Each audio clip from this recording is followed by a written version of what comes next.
Jadi kita tidak boleh lebih dari itu. Contoh misalnya Bismillahirrahmanirrahim. Ini nada ini atau irama ini yang sudah familiar di Indonesia, justru di situ ada kesalahan. Kesalahannya di mana?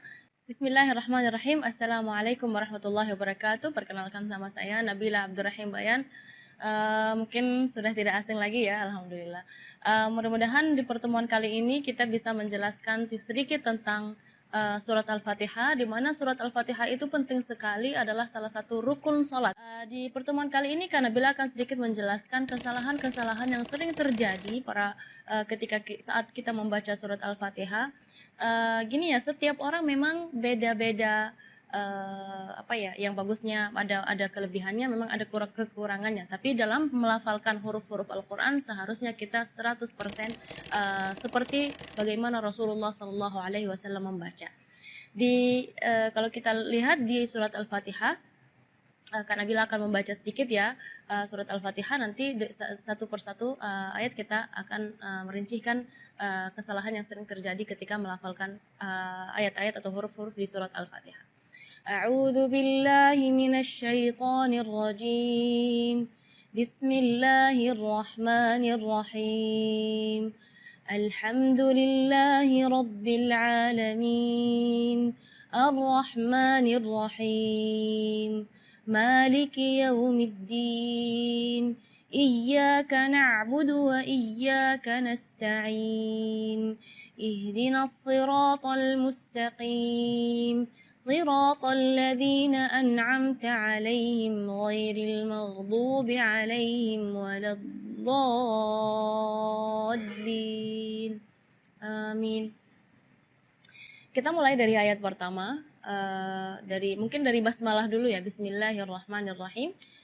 Dalam basmalah tersebut yang perlu kita perhatikan adalah mad-madnya. Jadi secara umum mad tabi'i itu 2 harakat. Jadi kita tidak boleh lebih dari itu. Contoh misalnya Bismillahirrahmanirrahim. Ini nada ini atau irama ini yang sudah familiar di Indonesia, justru di situ ada kesalahan. Kesalahannya di mana? Berlebihan dari segi madnya. Jadi bismillah itu kepanjangan. Ar-Rahman, Ar-Rahim. Itu Ar-Rahman terus bismillah juga, di situ terlalu panjang. Seharusnya Bismillahirrahmanirrahim. Jadi dua harakat. Lanjut ke ayat pertama, Alhamdulillahirabbil alamin. Di ayat yang pertama ini Kak Nabila ingin menekankan huruf-huruf yang sukun seharusnya tidak kita berikan qalqalah. Misalnya alhamdu, jangan ala.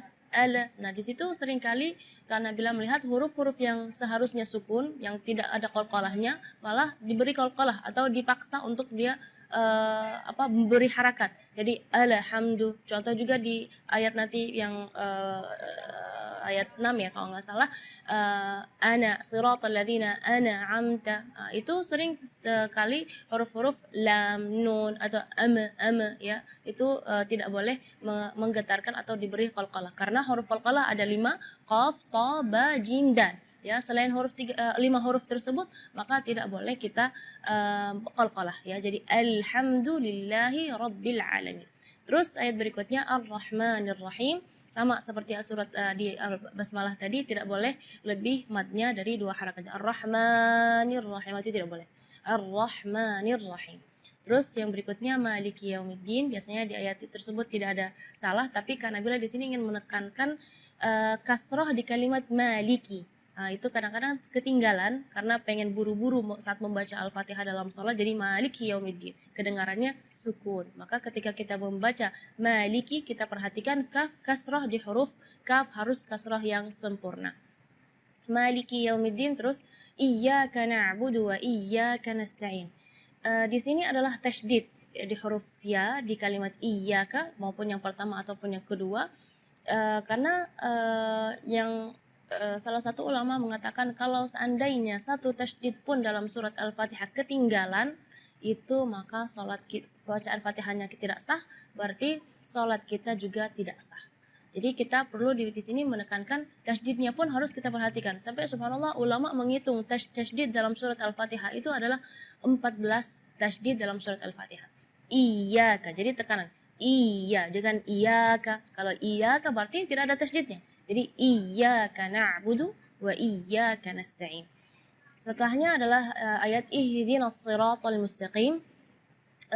Di sini makhraj huruf H yang ingin Kak Nabila tekankan, karena biasanya kalau kita mendengar imam-imam, jangan pun imam-imam, mungkin kita sendiri ya, ketika membaca ihdinas siratal mustaqim, baca H-nya keluarnya dari dada. Ya, itu tidak boleh, itu keluarnya dari dada. Sedangkan makhraj huruf H itu adalah dari tenggorokan. Jadi keluarnya tipis karena H itu termasuk huruf di antara 28 huruf hijaiyah yang paling lemah adalah huruf H. Maka kita jangan berlebihan supaya huruf H itu jelas, jadi kita gitu, enggak. Jadi ihdinas siratal mustaqim. Ayat berikutnya atau ayat terakhir, siratal ladzina an'amta 'alaihim ghairil maghdubi 'alaihim waladdallin. Di ayat ini yang pertama di makhraj huruf ghain ya, ghairil maghdubi ya, perlu diperhatikan, bukan G, bukan huruf G ya, bukan ga, tapi gha. Jadi kalau ga itu dia makhrajnya dari lidah. Ya, tapi kalau huruf ghain itu dari bagian tenggorokan ya. Jadi gha. Dan huruf ghain ini memang termasuk huruf yang tidak ada dalam bahasa Indonesia, tapi karena insya Allah muslimah-muslimah di sini lebih semangat untuk belajar mengaji, jadi harus melafalan huruf ghainnya lebih bagus. Huruf yang terakhir yang perlu diperhatikan di ayat terakhir adalah huruf dhad ya. Huruf dhad itu memang termasuk huruf bagi orang Arab pun sulit untuk dilafal, apalagi orang Indonesia, tapi itu bukan alasan untuk kita tidak belajar memperbaiki makhraj kita.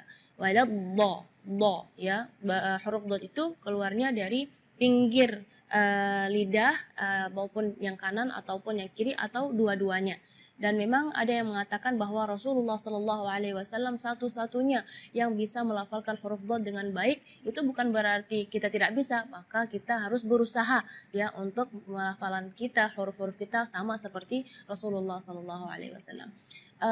Di kalimat ini juga waladdallin yang perlu diperhatikan adalah madnya juga. Mad di situ kita harus panjang membacanya 6 harakat, karena di situ hukumnya mad lazim kalimi musaqqal.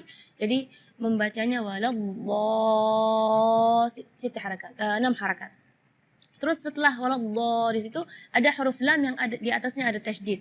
Itu seringkali ketinggalan waladdallin. Nah, itu berarti tidak ada tasydidnya. Waladdallin. Amin. Mudah-mudahan dengan penjelasan yang singkat ini bisa memperbaiki bacaan-bacaan muslimah-muslimah dan akhwat di sini, dan insya Allah kedepannya bisa lebih bagus lagi, untuk bukan hanya untuk diri kita tapi untuk mengajar anak-anak kita supaya baca Fatihahnya lebih baik.